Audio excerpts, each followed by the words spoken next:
इस बार अगली बार जो होली होगी वो तरुण की होली होगी और इनकी ईद खराब करनी है।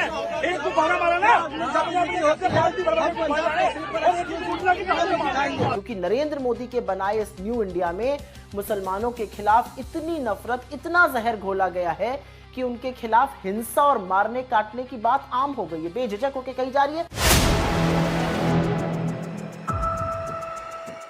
मुसलमानों को ईद में खून की होली वाली धमकी, सुप्रिया सुनित ने नफरतियों की बजा दी बैंड। इस वीडियो में हम इसी पर करेंगे बात। नमस्कार, 4 PM पर आप सभी का स्वागत है। दोस्तों, दिल्ली में ईद के मौके पर माहौल बिगाड़ने की खुली धमकी दी जा रही है, जो चिंता का विषय है। दिल्ली पुलिस गृह मंत्रालय के अंडर आती है। राजधानी की सुरक्षा की जिम्मेदारी शाहजी की पुलिस पर है, लेकिन कुछ नफरतियों के आगे शाहजी की पुलिस शायद बेबस दिखाई दे रही है। तभी तो खुली धमकी मुसलमानों को दी जा रही है। 4 PM किसी भी गलत काम का समर्थन बिल्कुल भी नहीं करता है। उत्तम नगर में होली के दिन तरुण की हत्या हुई, जो बेहद दुखद है, नहीं होना चाहिए था। हत्यारों पर कार्रवाई हुई, वो जेल गए और कार्रवाई होनी भी चाहिए थी।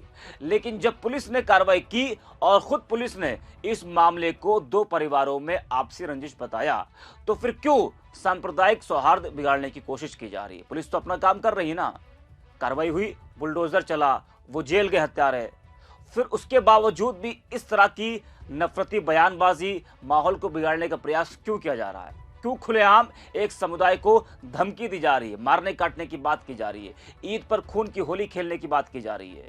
इतनी बड़ी धमकी और सरकार मौन। और इन धमकियों के बाद पुलिस पर भी सवाल खड़े हो रहे हैं कि आखिर लगातार ऐसी धमकियां दी जा रही हैं और पुलिस कोई कार्रवाई क्यों नहीं कर रही है। आपको बता दें कि दिल्ली के उत्तम नगर में होली वाले दिन 2 पक्षों में मारपीट में एक तरुण नाम के युवक की हत्या कर दी गई थी। मामला 2 समुदायों का था। मारने वाले मुसलमान थे, इसलिए इस मामले ने तूल और पकड़ा।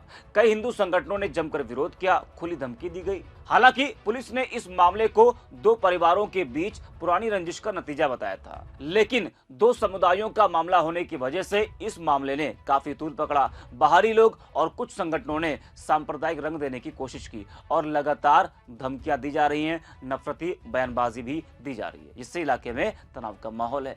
वही अब उत्तम नगर इलाके में ईद से पहले हिंदू संगठनों ने ईद में खून की होली खेलने की धमकी दी है, जिससे इलाके में तनाव का माहौल है।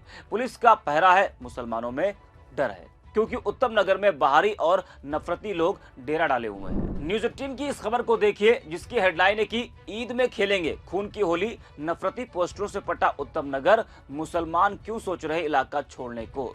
तो धमकियों के बाद कहा जा रहा है कि मुसलमानों में डर का माहौल है, पुलिस का पहरा है। तो तरुण की हत्या के बाद अब ईद से ठीक पहले उत्तम नगर में लगे नफरती पोस्टरों, सोशल मीडिया पर हिंदू संगठनों की खुली धमकियों ने स्थानीय लोगों की बेचैनी को बढ़ा दिया है। ईद में खून की होली खेलने जैसी धमकियां दी जा रही हैं, जिसके बाद से इलाके में हालात लगातार संवेदनशील बने हुए हैं। आज सत्ता की आंखों में आंख डालकर पत्रकारिता करना मुश्किल हो गया है।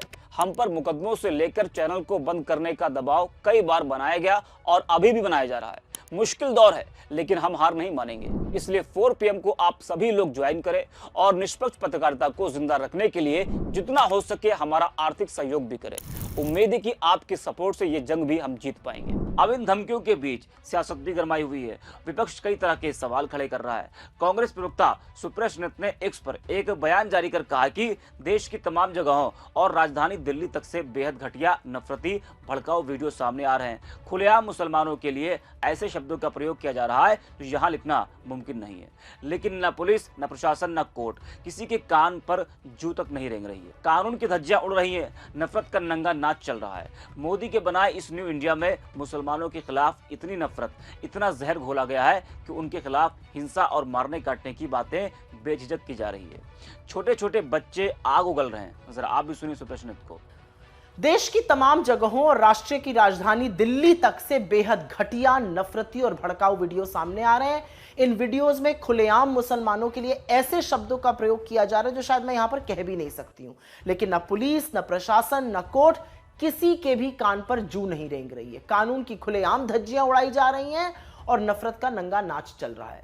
जो बात सोचने में विभत्स लगती है वो बेखौफ होकर कही जा रही है। गुंडे, मवाली, आतंकियों को कानून का मानो कोई डर ही नहीं है, क्योंकि नरेंद्र मोदी के बनाए इस न्यू इंडिया में मुसलमानों के खिलाफ इतनी नफरत, इतना जहर घोला गया है कि उनके खिलाफ हिंसा और मारने काटने की बात आम हो गई है। बेझिझक होकर कही जा रही है। छोटे छोटे बच्चे आग उगल रहे हैं। ईद जो भाईचारे, सौहार्द और मोहब्बत का पर्व है, उसके पहले ये सब क्यों होने दिया जा रहा है? हम एक समाज के तौर पर क्या बनते जा रहे हैं? अगर ये आतंक नहीं है तो ये और क्या है? इन लफंगे और गुंडों पर किसका वरद हस्त है? ये डरते क्यों नहीं है?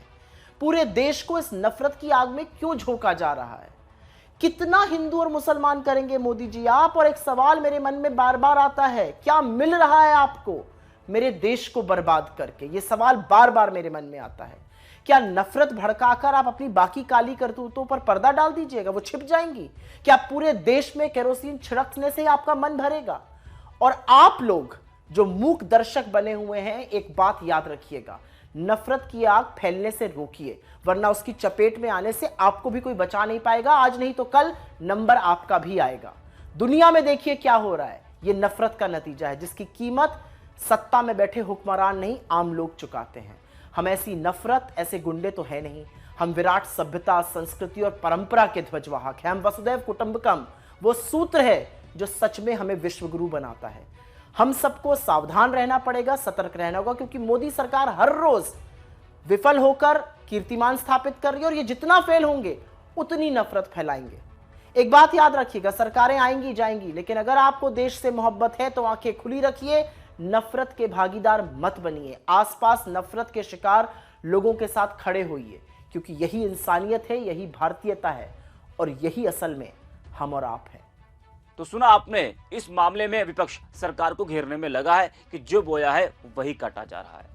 वहीं इस मामले को लेकर दिल्ली हाईकोर्ट में एक PIL भी दायर की गई है, जिसमें उत्तम नगर इलाके में आने वाले ईद से पहले सांप्रदायिक हिंसा को रोकने और कथित भड़काऊ भाषणों की घटनाओं पर लगाम लगाने के लिए तत्काल दखल की मांग की गई है। तो तरुण की हत्या के बाद दिल्ली में तनाव है, खासकर उत्तम नगर में जहां घटना हुई थी। इस मामले ने खतरनाक रूप ले लिया है। सोशल मीडिया पर ऐसे वीडियो और पोस्ट सामने आ रहे हैं जिनमें खुलेआम भड़काऊ नारे और हिंसा की धमकियां दी जा रही हैं। अब पुलिस के सामने एक बड़ी चुनौती भी है कि वे कैसे इन नफरतियों से निपटती है। इस वीडियो में इतना है। 4 PM।